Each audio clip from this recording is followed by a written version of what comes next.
à Cholet, dans le Maine-et-Loire. Quand Gaëlle, 30 ans, fait ses courses, elle doit faire attention à ce qu'elle achète, car elle n'a pas le droit de consommer tout ce qu'elle veut. Pour les vinaigrettes, j'en ai demandé à mon médecin dictologue si je pouvais en consommer, parce qu'il y a du vinaigre de vin, donc c'est pas toujours évident. Moi qui cuisine beaucoup en plus, mais c'est toléré. Parce que dans ces cas-là, on ne vit plus. Hein. Dans la moutarde, il y a de l'alcool, si on veut. Dans beaucoup de choses, il y a de l'alcool. Mais je consomme pas de plats style bœuf bourguignon, choses comme ça, où il y a de l'alcool. Pourtant, c'est cuit. Mais aujourd'hui, en tout cas, à 1 an et quelques d'abstinence, non, je ne le souhaite pas pour l'instant. Si Gaëlle s'interdit toujours certains produits, passer dans le rayon alcool n'est pas un obstacle pour elle. Aujourd'hui, ça ne me fait plus rien de passer à ce rayon-là, parce que mon deuil de l'alcool, entre guillemets, est bien fait. Par contre, ça me fait quelque chose de voir des jeunes en prendre. Et ça m'arrive que les jeunes m'interpellent pour que je puisse leur passer des bouteilles. Donc, je ne suis pas là pour les sermonner. Mais par contre, je leur dis que de par mon vécu, je ne le ferai pas. Et que ce n'est pas les aider et que ce n'est pas forcément intelligent de consommer comme ça à outrance en pleine journée. Après, je sais qu'ils font ce qu'ils veulent, mais moi, je leur déconseille. Et pour mettre en garde les jeunes, Gaëlle fait partie de l'association Alcool Assistance. Olivier. Bonjour, ça va bien? Bien. Et toi? Ça a bien roulé quand même malgré la pluie? Impeccable. Aujourd'hui, après 15 mois d'abstinence, c'est la première fois qu'elle va prendre la parole pour partager son expérience. Je suis assez sereine parce que je sais un peu de quoi je parle de par mon vécu. Après, je suis timide de nature, mais on est une famille, donc la timidité s'efface au fil du temps. Et c'est Auguste, son parrain dans son combat contre l'alcool, qui la soutient dans cette nouvelle étape.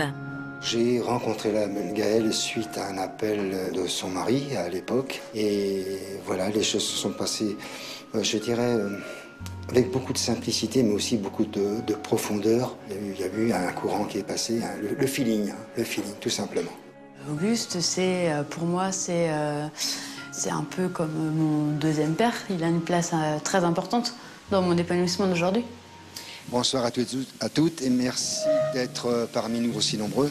Le thème, c'est la consommation excessive pouvant conduire à l'addiction. Mesdames, je pense que Gaëlle sera plus à même que moi pour répondre, puisque le différentiel d'âge est nettement moins important, n'est-ce pas?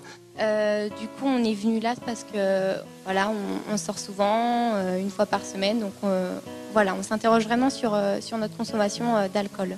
Je comprends ton sentiment de se sentir jeune, de vouloir vous amuser, puisque moi, je l'ai vécu. Donc, on est loin de se sentir dépendant de l'alcool à 20 ans, ça c'est clair. Je peux pas vous dire, moi, à quel moment je me suis dit, oui, je suis alcoolique. Par contre, ce que je peux vous dire, c'est qu'à partir du moment où le matin, on pense qu'à la débauche pour aller acheter sans consommation, c'est que là, oui, il y a un gros problème. Chacun est différent, donc je peux pas donner de conseils qui sera valable sur tout le monde. Mais soyez prudents. Déjà, vous en parlez intelligemment. Voilà, vous êtes conscient, vous posez des questions sur votre consommation. C'est que déjà, vous avez conscience des choses. Mais ça peut vraiment aller très loin. Ça peut vraiment aller très loin et mettre en danger votre propre vie aussi. Animer ce débat, ça m'a plu. C'est enrichissant parce que aider les autres, ça m'apporte moi. Et si je peux donner autant, sinon plus, que ce que moi, on m'a apporté quand je suis arrivée, ça sera super. Si cette maman d'un petit garçon de 5 ans met tout en œuvre pour sensibiliser les jeunes au danger de l'alcool, son combat à elle n'est pas terminé. Depuis qu'elle ne boit plus, elle a adopté une nouvelle hygiène de vie. Faire du sport m'apporte d'évacuer mon stress, donc c'est un moment vraiment privilégié à moi. Il y a des grandes différences qui se voient.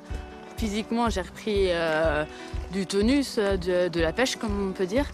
Et psychologiquement, je suis beaucoup plus sereine, beaucoup plus posée et je pars moins au taquet. Dès qu'on me dit quelque chose, je pose les choses et après, je réfléchis.